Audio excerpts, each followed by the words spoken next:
Faut-il opposer ISR et performance alors qu'ils semblaient avoir fait leurs preuves? Les fonds ISR ont curieusement moins bien performé que les autres en 2022.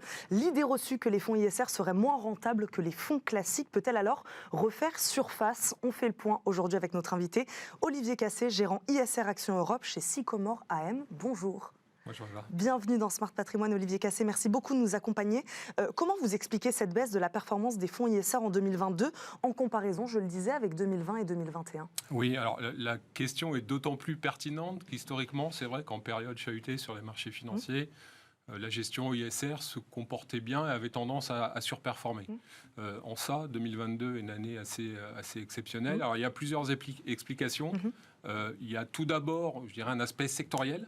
C'est vrai que si vous regardez sur les marchés européens, l'année dernière, les meilleurs performeurs au niveau sectoriel, on retrouve l'énergie. Ouais. Vous avez eu des acteurs qui ont progressé de plus de 30%. D'ailleurs, l'indice sectoriel européen énergie a progressé de plus de 30%. On a eu les valeurs de la défense également qui se sont bien comportées, les valeurs du tabac qui ont également largement surperformé, avec des performances sur tous ces secteurs-là qui sont des performances positives.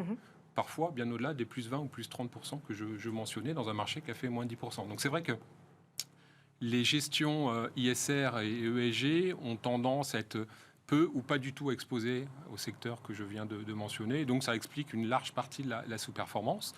Et on a une... Ce que vous nous dites, c'est que ce sont des valeurs à part, les énergies, ce sont des valeurs qui continuent à performer, qui continueront demain à performer.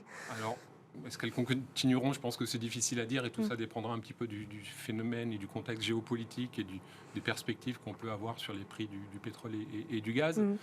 Nous, en tout cas dans notre gestion ESG et ISR, on a tendance à avoir une exposition très limitée à ces secteurs-là. On a aussi des contraintes liées à certains labels. Alors, c'est moins le cas du label ISR en France sur la partie énergétique, mais on a des fonds notamment qui ont des labels en Belgique, en Allemagne ou en Autriche, où là, on a tout simplement des limites très très fortes d'exposition à ces secteurs, de l'énergie, de la défense et du tabac. Donc, c'est vrai que quand on a cette gestion ISR, on est en tout cas, je ne vais pas dire totalement absent, mais les gérants de la place ont quand même une exposition très limitée à ces secteurs-là. Donc ça, c'est, je dirais, une explication importante à cette sous-performance de la gestion ESG l'année dernière. Et puis il y a une deuxième explication, alors qui, moi je l'aperçois de façon beaucoup plus positive, c'est-à-dire que quand on fait une analyse extra-financière et quand on fait une gestion ISR, on a quand même dans notre gestion un biais de qualité et de croissance.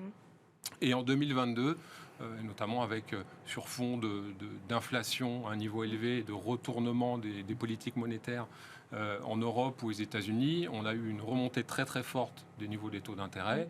Et donc cette variation des taux d'intérêt est venue pénaliser les valorisations des actifs à duration longue. Et quand on regarde les marchés actions, eh bien, ce sont les valeurs de croissance qui ont largement sous-performé. Donc c'est vrai que ce biais ESG et ce biais qualité-croissance est venu impacter, au-delà de l'aspect sectoriel que je viens de mentionner, les performances relatives de la gestion. C'est un point négatif sur 2022. Encore une fois, ce biais qualité-croissance sur du long terme. Et c'est comme ça qu'on a pu démontrer que grâce à cette analyse extra-financière, grâce à cette sélection de sociétés qui ont des bonnes pratiques vis-à-vis de l'ensemble de leurs parties prenantes, que ce soit leurs employés, que ce soit leurs clients, que ce soit leurs fournisseurs, on arrive à avoir ce qu'on appelle un actif intangible, immatériel. Alors les comptables parlent de goodwill, c'est la différence entre la valeur de l'entreprise et la partie physique, ces actifs physiques de l'entreprise. Donc c'est tout ce qui est cette valeur de la marque et c'est tout ce qui va faire qu'à long terme, une entreprise peut croître et surperformer ses concurrents. Donc cette partie-là qui est venue nous pénaliser, ce biais croissance qui est venu nous pénaliser en 2022, a posteriori, on le comprend très très bien et c'est lié à ce retournement sur les taux d'intérêt. À plus ou moins long terme, c'est quand même en effet un aspect qui est positif dans la gestion. Plutôt effet positif, on arrive à l'expliquer, c'est ce que vous dites. Donc cette année 2022 ne remet pas en question la confiance des investisseurs sur ces produits. Il y a beaucoup de questions, bien évidemment. Les clients posent des questions. Parce qu'on avait l'impression que le travail était fait. Oui, non, mais c'est surtout que c'est une sous-performance dans un marché baissier. Donc je pense que autant nos clients peuvent comprendre une certaine sous-performance quand on vient dégager des performances qui sont positives. Là, c'était négatif sur 2022. Nous, on est très transparent vis-à-vis de nos clients. On continue à travailler comme on le faisait dans le passé. Donc, les secrets, en tout cas, de la façon dont on travaille chez Sycomore Asset Management, c'est que, on est très très proche des entreprises, et deux, on a une méthodologie d'analyse extra-financière qui est très très claire et très transparente vis-à-vis de nos clients. C'est-à-dire que, et ça c'est un point clé chez nous, c'est-à-dire que on considère que la création de valeur d'une entreprise n'est pérenne que si elle est partagée avec l'ensemble des parties prenantes. Et ce que je mentionnais tout à l'heure, c'est vraiment regarder les pratiques et les politiques des entreprises vis-à-vis de l'ensemble des parties prenantes. C'est le modèle SPICE, l'acronyme qu'on a créé pour cette méthodologie chez Sycomore Asset Management, qui vise à regarder justement le comportement de l'entreprise dans son environnement. J'aimerais qu'on en parle de ça. Comment vous garantissez aujourd'hui cette qualité, c'est ce que vous dites, cette transparence à vos clients? On parle souvent de la difficulté à faire la distinction entre les fonds labellisés, les fonds non labellisés. Il y a beaucoup de labels, certains plus efficients que d'autres. Voilà, vous, à quel label vous faites confiance? Voilà, expliquez-nous comment vous travaillez. Alors, c'est vrai qu'on surfe dans un environnement qui est en train de changer. C'est vrai que, moi j'ai 20 ans d'expérience. Il y a 20 ans, la gestion ISR, on en parlait très très peu. C'était vraiment une classe d'actifs un peu marginale. Aujourd'hui, ça devient beaucoup plus mainstream, et donc la réglementation est en train de se mettre en place. Et c'est une réglementation qui est mouvante. Et à côté de ça, en effet, comme vous le mentionnez à l'instant, on a des labels et des labels nationaux qui n'ont pas tous la même vision sur ce qu'est l'investissement socialement responsable. Donc nous, en effet, on essaie d'être, comme je disais tout à l'heure, très transparent dans la façon dont on aborde les choses, et notamment par rapport à la réglementation SFDR au niveau européen.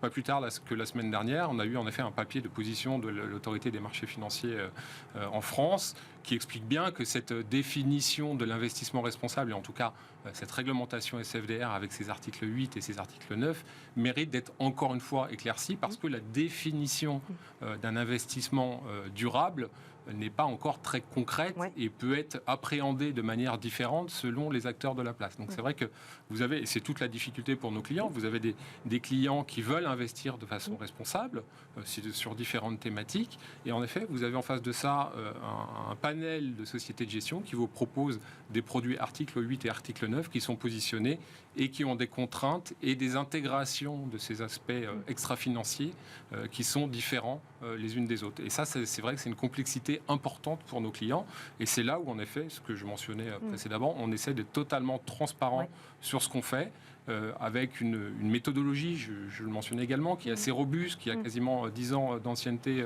aujourd'hui, et puis des échanges qui sont permanents avec les entreprises pour comprendre justement comment elles se positionnent vis-à-vis de ces enjeux-là. Et juste pour citer un exemple, avant d'arriver sur votre plateau, j'étais avec la direction générale de Capgemini, et en effet, un grand sujet actuellement dans le secteur des services informatiques, c'est la rétention des talents.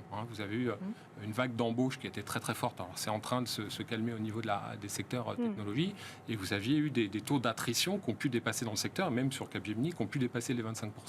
Et nous, en effet, à travers cette discussion avec les entreprises, et de comprendre justement comment aujourd'hui une société comme celle-ci vient onboarder des nouveaux employés, combien on vient on réussit à tenir les employés dans l'entreprise, on arrive à voir en effet cette création de valeur de moyen long terme et ce sorte de goodwill qui donne à une société comme ça un avantage concurrentiel important. Et oui, puisque là, ce que vous mettez en exergue, on va dire que ce sont plutôt des thématiques sociales, en tout cas l'exemple que vous venez de nous donner. Est-ce qu'on peut faire la distinction aujourd'hui entre thématiques sociales, environnementales, sur cette question de la performance ?